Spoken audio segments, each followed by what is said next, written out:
Yes, there was an official effort by some people in the government to actually look at this data, and there were some products produced. That's a fact. I won't go into more detail than that. But it wasn't 2027. Okay. And it was based upon certain observations.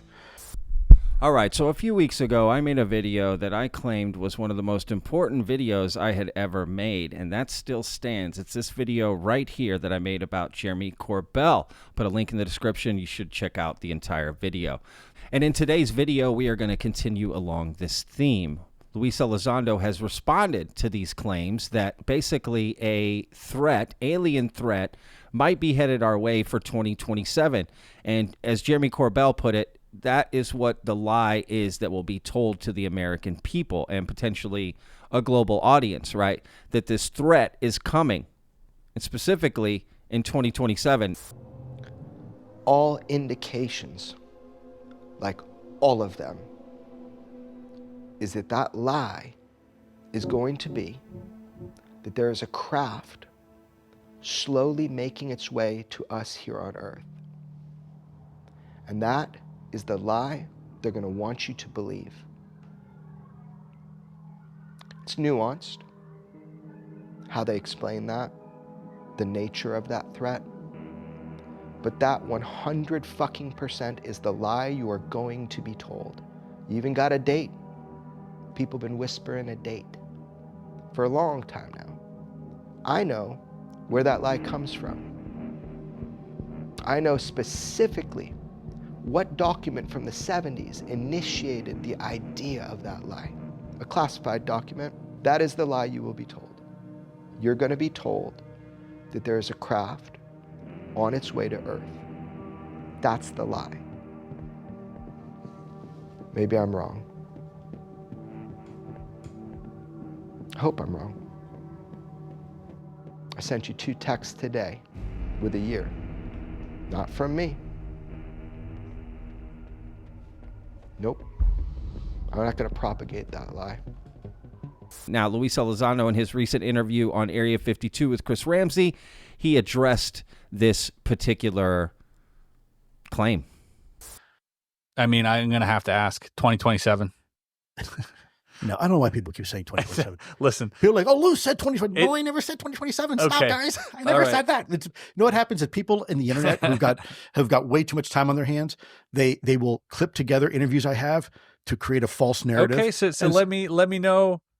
Then what is it? Is it Bledsoe has a hard date, by the way. He says Easter Sunday 2026 is like his date.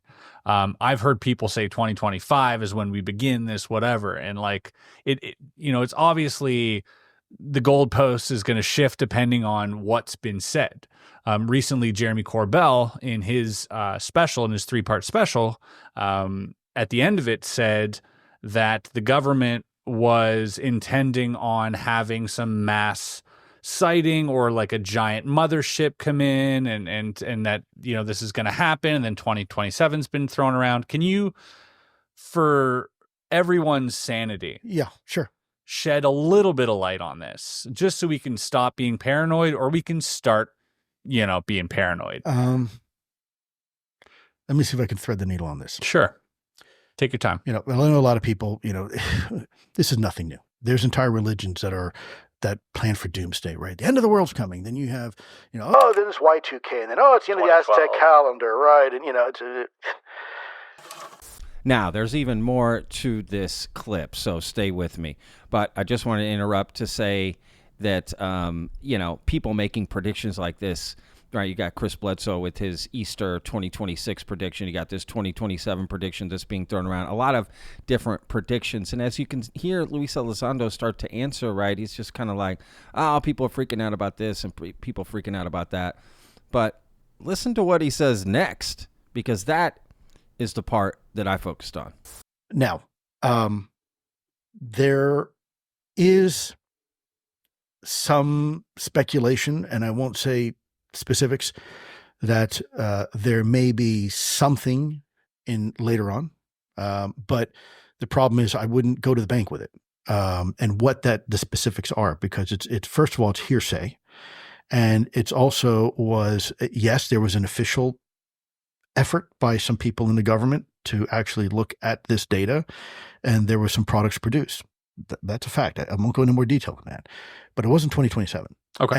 And it was based upon certain observations. And again, I can't, I'm very careful because what I don't want to do is people are going to take this, they're going to hang on to these words and say, Lou said something's coming. No, I'm not saying that. What I'm saying is that there were some people who were anticipating something happening. And it was officially considered by some people based upon certain things. And a product was written. Anything beyond that, I don't want to discuss because, I think what happens is people take that and they take it to the bank. Sure. And that's very dangerous. You don't want to give any credence to something that could be untrue. Right. I mean, look, anything can happen, right? A tornado could hit your studio in 10 minutes from now. It could. Yeah. It probably won't, but it could, right? So we have to be very careful. There's no such thing as absolutes. But it's when you say something was observed that people's ears tend to perk up. Yeah. I mean, I can't go into more detail than that because, first of all, I didn't collect the data. I wasn't part of that effort, and thirdly, that's not really for me to discuss. But I don't think people need to be, panic at the disco and oh my God, we've been down this road many times before. Let's stop speculating.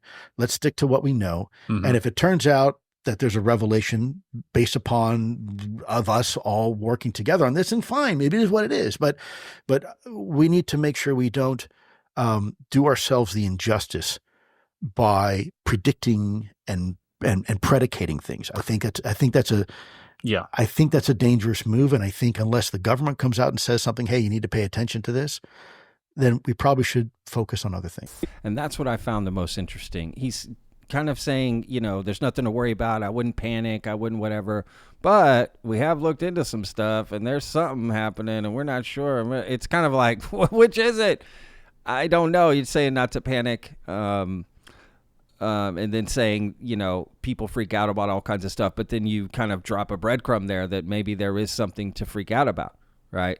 Which is interesting to say the least. It's kind of giving an answer while trying to avoid perpetrating that particular myth, right? That in 2027 something is coming. And again, if you watch that video that I mentioned at the very beginning, again, I highly recommend that video. I ask people to share it.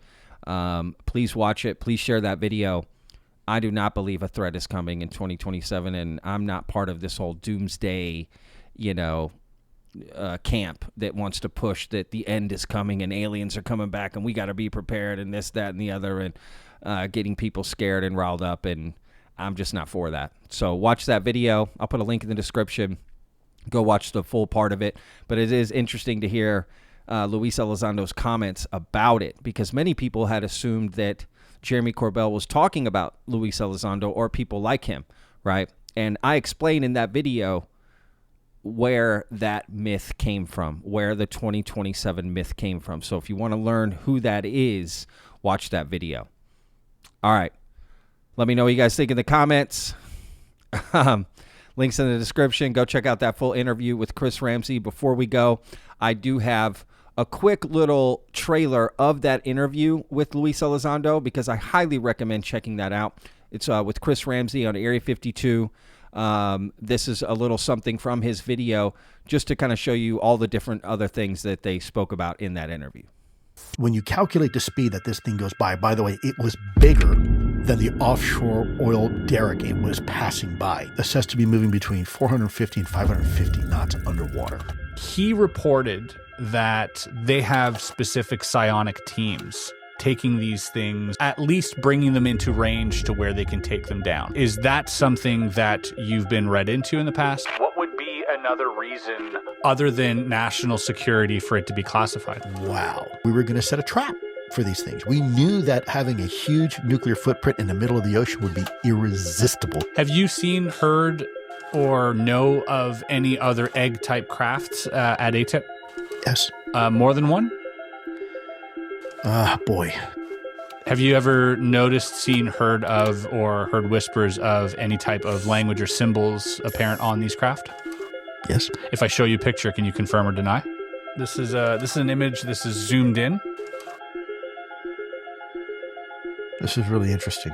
When I was at the Pentagon, I spent considerable time researching ancient script. You were aware of craft that had script on it. There's a lot at of a history. tip. Yeah, it's pretty undeniable at this point. Was it written or engraved in these crafts? No, it was engraved. It wasn't written. If you're holding on to that type of clear imagery, it really cements the idea that it's a planned dissemination to the public. You got to peek behind the curtain. We did not. It involves our own potential religion. It involves life and death. And might I also mention, we do have a limited merch drop for the month of February. Check out our UFO shirt with an egg here, unidentified flying object.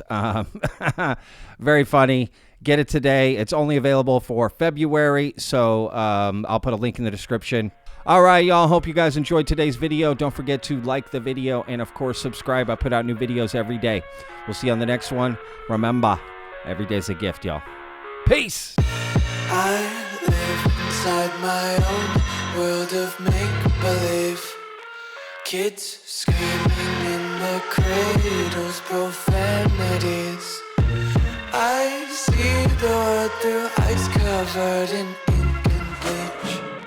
Cross out the ones who heard my cries and watched me weep.